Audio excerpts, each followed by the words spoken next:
Bienvenue sur notre plateforme panafricaine. Merci d'être là. Pour ceux qui ne me connaissent pas, qui me découvrent pour la toute première fois, je suis Herman le Patriote. Herman le Patriote. Soyez la bienvenue. Abonnez-vous pour ne rien manquer. N'oubliez pas de mettre un pouce bleu.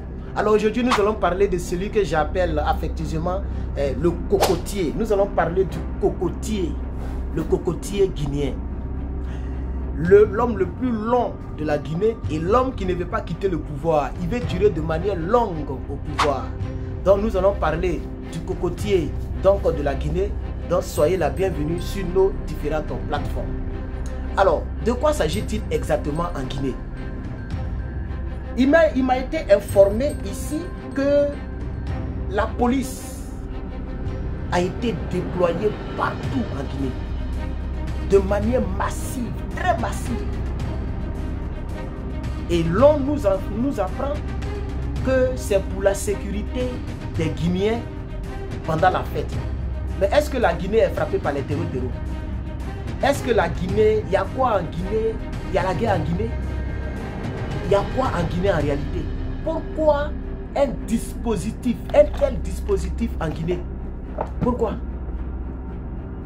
Pourquoi un tel dispositif en Guinée, chers camarades?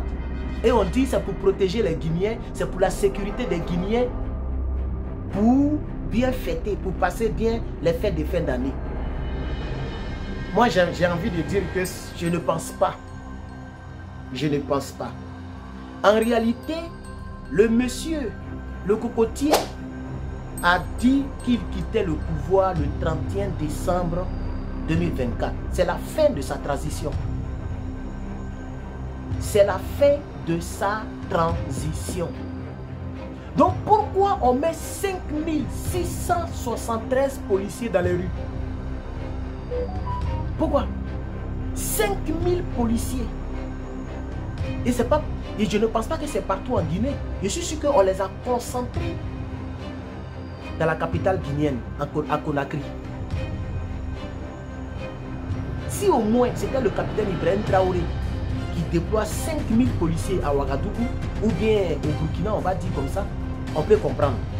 Parce que les gens peuvent profiter de la fête de fin d'année pour venir frapper, endeuiller le pays. Mais il n'y a pas de guerre en Guinée-Conakry. En réalité, le monsieur ne veut pas quitter le pouvoir. Donc il veut profiter en même temps pour positionner ses gars. Comme ça le 31 décembre ou le 1er. Lorsque la partie civile, je veux dire le corps politique et les partis civils, lorsque les gens vont commencer à manifester pour réclamer son départ, il va les mater. C'est ce que moi je pense en tant qu'analyste politique, parce que nous avons déjà vu ça. Vous avez vu que les gens veulent modifier la constitution en Guinée. Ils veulent modifier la constitution, ok, dans le but de montrer cela à référendum. Mais vous savez très bien que les gens comme ça là, ont l'habitude de manipuler l'Assemblée nationale, etc. pour faire passer les lois. Ont l'habitude de donner des billets d'avion. Vous savez qu'en Afrique, la plupart de nos citoyens africains sont misérables. La plupart de nos citoyens africains n'ont pas d'argent. Donc pour les acheter, c'est facile. Vous voyez? Donc vous allez voir qu'ils vont sûrement, ou ils ont déjà sûrement rejeté la date de la transition. On a vu le Premier ministre, il y a un Premier ministre qui avait témoigné dans le procès, je ne sais pas si c'est Amadou Ba ou quoi, je me trompe un peu, mais il avait témoigné même dans le procès de Dadis Camara, le procès qui a eu lieu, le procès que lui-même Doumbouya a favorisé.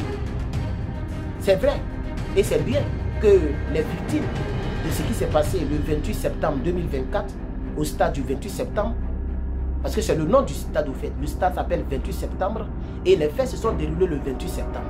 On a entendu Dadis Camara qui a dit qu'il avait voulu que la manifestation soit repoussée parce que le 28 septembre est une date historique pour la Guinée. Tout le monde sait ce qui s'est passé le 28 septembre en Guinée. Vous comprenez? Et il y a eu ce qu'il y a eu. Les juges ont délibéré, personne ne peut discuter là-dessus, chacun puise sa peine. Mais nous ne voulons pas que ce qui s'est reproduit au stade se reproduise sur le peuple guinéen. Je vois des gens qui disent que les politiques guinéens t'ont payé. Aucun politicien ne m'a encore approché de la part de la Guinée. Aucun politicien ne ment. Moi, je parle de manière, je parle par conviction.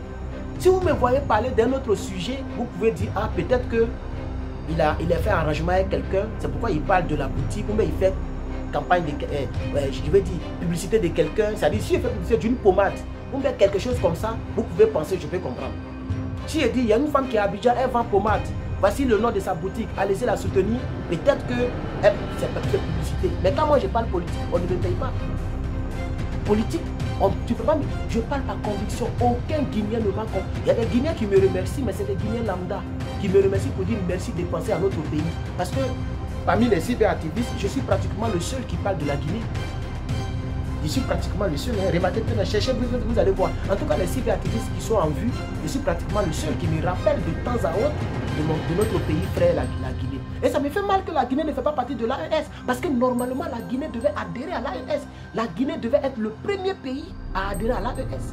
Mais jusqu'à présent, c'est un peu mélangé. Vous avez vu, les armées sont en alerte maximale dans l'AES. Est-ce que vous avez vu Doumbouya, il a levé le petit doigt? Jamais de la vie. Vous voyez, c'est un Kodjougoulial, un homme qui mourut femme blanche, il va faire quoi pour l'Afrique? C'est ça la triste réalité. Alors moi, je vais interpeller les Guinéens. On ne peut pas mettre 5600 policiers dans les rues pour dire que non, on veut protéger les Guinéens, c'est pour la sécurité pendant les fêtes. Il y a eu quel attentat là-bas? Il y a eu quoi là-bas? Il y a quoi d'urgent pour déployer 5600 policiers dans les rues? Il y a quoi d'urgent? Alors je vais vous lire l'information officielle. Mais avant de vous lire l'information officielle, j'aimerais vous remercier mes partenaires. Vous êtes au nombre de 38 personnes, vous qui avez participé à notre cagnotte, donc de soutien à Herman le Patriote et de nos équipements. Vous allez voir que même 5 francs, je ne vais pas mettre dans ma poche. Je vais tout dépenser dans l'équipement, dans les équipements. Et je serai dans de bonnes conditions.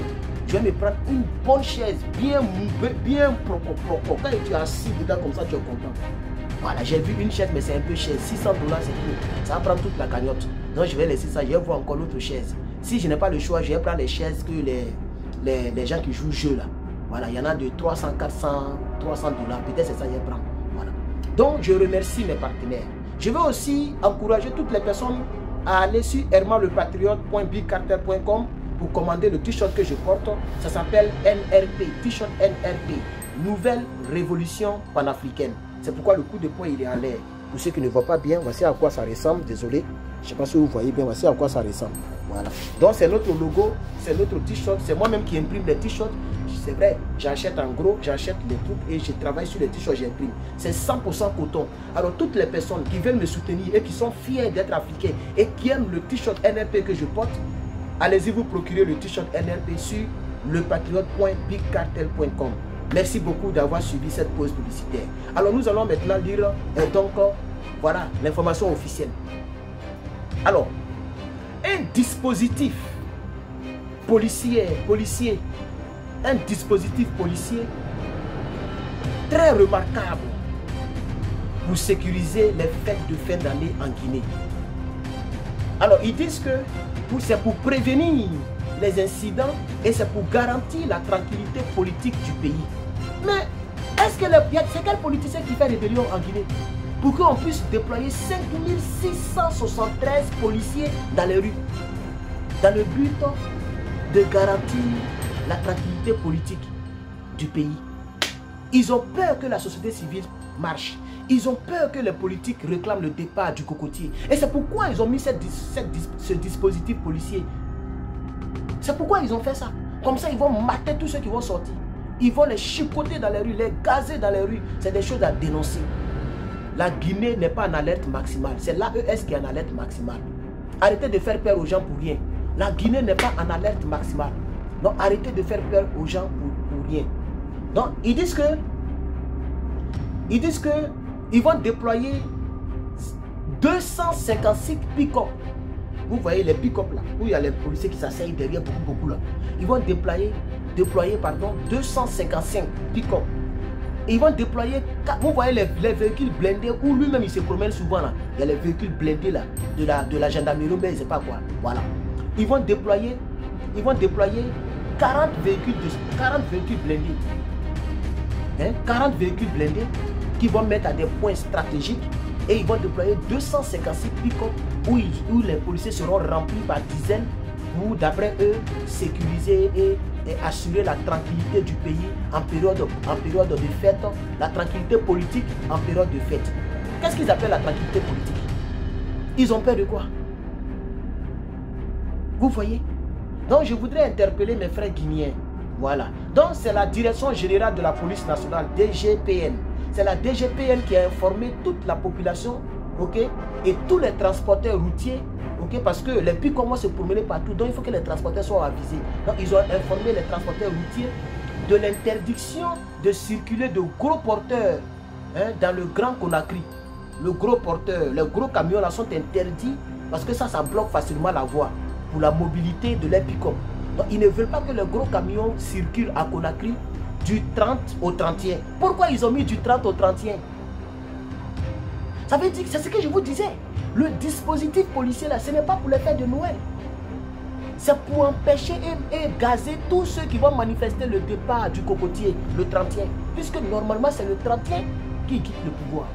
Quand on dit 1er janvier, on devait maintenant passer aux élections présidentielles. Les campagnes devaient se produire. Le 31, normalement, il n'est plus président de la transition. Vous voyez? Mais ils vont reporter le code du groupe.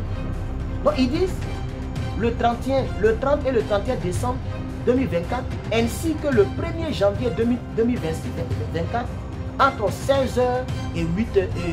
Entre 16h et 8h. Ça, c'est un coup de feu. Écoutez bien, le 31 décembre 2024 et le 1er janvier 2024, de 16h à 8h du matin, aucun gros camion ne doit conduire à Conakry. Parce qu'eux, ils doivent bien se déplacer. Ils ne veulent pas que les gros camions les ralentissent. Ils veulent bien se déplacer pour surveiller partout. Vous voyez? Voilà. Pourquoi il a mis ça à ces 3 dates? Parce que c'est à ces 3 dates-là qu'il n'est plus président. C'est ça la triste réalité. C'est ça la triste réalité. C'est ce que je voulais apporter à votre connaissance pour ne pas être très long.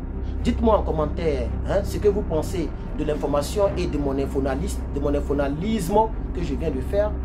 Donc, c'est-à-dire, je suis un infonaliste, c'est un mot que j'ai créé, c'est-à-dire, je donne l'information officielle que je viens de lire et j'apporte mon analyse selon ma compréhension, mon observation selon ma compréhension. Donnez-moi votre observation, votre analyse en commentaire. Que Dieu vous bénisse et joyeux Noël chez vous. Je vous remercie. Herman le Patriote.